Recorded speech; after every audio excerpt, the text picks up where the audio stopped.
Welcome to Keep Heading East. In this episode we're going to be diving a little deeper into the regions of Italy and some of the wonderful ingredients that they have to offer. I'm Murray from the YC Cookery School. If you're joining us again, then welcome back. If you're joining us in this series for the first time, then you've joined us in Italy, which is the fifth stop on our tour of global feasting.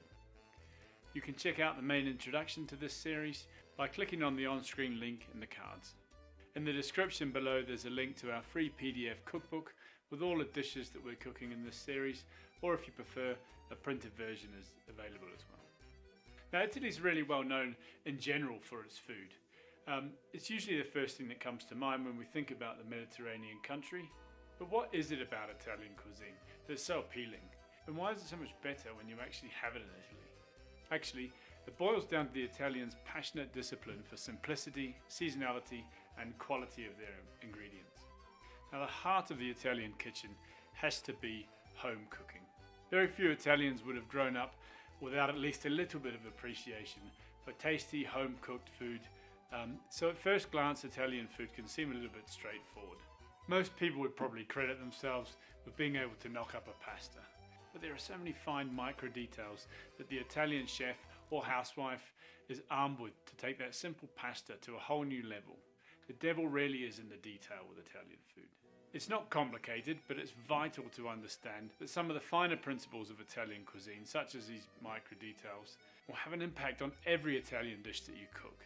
So if you're searching out Italian recipes on the internet or in cookbooks, try and find an authentic one. Less is more with Italian food. Italians feel it's better to have top quality ingredients at the peak of the season and not mess about with them too much, instead of overcomplicating a dish and trying to make it something elaborate. You'll often find that Italian markets will stock an abundance of what's local and either in season or preserved from the season before, and not really a lot else. Where Italian food does become more complicated is the regional variation and the passionate debate about the accuracy of a recipe, which is often disputed for generations between one village and another. Take risotto for example. The Milanese like a solid, drier style of risotto that sits up on the plate, while the Venetians prefer a soupier, wetter, Hollander style of risotto. If you'd like to dig a little deeper into the finer points of Italian recipes, you should have a look at a channel called Pasta Grannies. Vicky's channel tours Italy and drops in on different Italian grandmothers each week who are making pasta in a very local and very traditional way. It's quite a journey. Some of these women are in their 90s. And I'll leave the link to the trailer in the end card. So if you're interested in really authentic Italian cuisine, then definitely check it out. Italy is comprised of 20 incredibly diverse regions, each producing its own culinary treasures. From the well-preserved foods that you'd expect to see in the northern Alpine regions, to vibrant produce and fresh seafood from the warmer, more coastal southern part of the country. Some of the more well-known regions include Lombardy, the northern region that shares right up the top that shares the border with Switzerland. Milan is the capital city in Lombardy, and in this region rice and polenta are much more popular than pasta. Butter and lard are used much more than olive oil. Meat is eaten extensively. It really is good, wholesome, heavy Alpine food.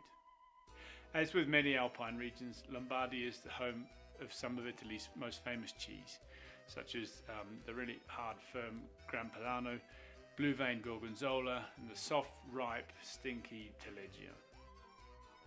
Heading further south, but still in northern Italy, Emilia-Romagna. Aside from its rich meats and super eggy-filled pastas such as tortellini, the region boasts some of Italy's most well-known products, like prosciutto di Parma or Parma ham, Parmigiano Reggiano, Bolognese sauce, and the balsamic vinegar that we all know from Modena. Now, one of our favourite recipes from this region is rotolo di spinaci. It's a spinach and ricotta pasta roulade, kind of like a Swiss roll. It's rolled up in a clean tea towel and boiled for about 40 minutes. It's quite an impressive dinner party starter, and it can be prepared in advance, so it's ideal for a dinner party scenario. It's also this week's entry into our Keep Heading East cookbook.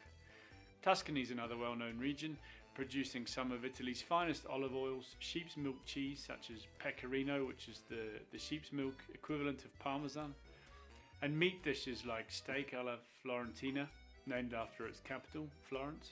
The climate's perfect for growing olives and grapes, so it's no surprise that it's also home to the famous Chianti wine. Now, heading a little further south towards the city of Rome, we come to the region of Lazio, situated on the west coast of central Italy. It's really famous for its fresh and dried pastas, superior artichokes, zucchini, and really meltingly tender porchetta, which is the whole slow-roasted suckling pig. Now, this ancient region is well known for its bruschetta and famous for its spaghetti alla carbonara, probably the best example of how, in the right hands, a few simple ingredients can become a really incredible eating experience. Or in the wrong hands, this commonly bastardized version is something that brings fully grown Italian men to tears. Further south is Campania and the city of Naples, with its warm sunny climate, its fertile volcanic soil, which produces the beautiful Mediterranean vegetables that we all associate with Italy, such as flavorful tomatoes, aubergines, peppers, green salad, figs, lemons, and also fresh buffalo mozzarella. The pizza that we all know and love is a descendant of the world's first pizzeria, which was born in Naples, okay, along with the famous limoncello liqueur. And right at the bottom, Sicily, the largest island in the Mediterranean Sea, just off the toe of the boot that we know as mainland Italy. The region's home to the volcano Mount Etna, and therefore the rich volcanic soil produces an abundance of produce such as lemons, oranges, capers, almonds, olives, and loads of other fruit. Meat including lamb, pork, veal, rabbit, really common in central Sicily. And the locals claim to have invented a meatball called polpetti. One of my all-time favourite Italian dishes and cuts of meat would have to be ossobuco. Traditionally it's a cross-cut slice of veal shank with the bone and the marrow still attached in the centre. It's a really well-developed muscle from a part of the animal that does a lot of work. So it's really, really tough and requires a long, slow cooking process to make it tender. But as is always the case with slow cooking cuts, the flavour is incredibly rich and it goes a long way. Now usually ossobuco is stewed or braised in a liquid, and the recipe that I've included in our cookbook this week for ossobuco follows that line. But it can also be slow cooked with dry heat, and I've left a link in the end cards for a video from Steve at Adrenaline Barbecues. He's essentially making the same dish as us, but dry brining the ossobuco first in salt and then smoking it at low temperature on a Weber barbecue for a few hours until it's cooked. And the result is something really quite special, so maybe something for the weekend. So that's it for this stop on our Keep Heading East tour of global cuisine. I hope you've enjoyed it. Links are on screen now for the videos I mentioned earlier if you'd like to see a little more from the region. And remember, for our subscribers, there's a fantastic cookbook to accompany this series. So if you haven't already, hit subscribe and grab yourself a free PDF copy of our cookbook, or if you prefer a hard copy, the links are there as well. Thanks for watching. See you soon.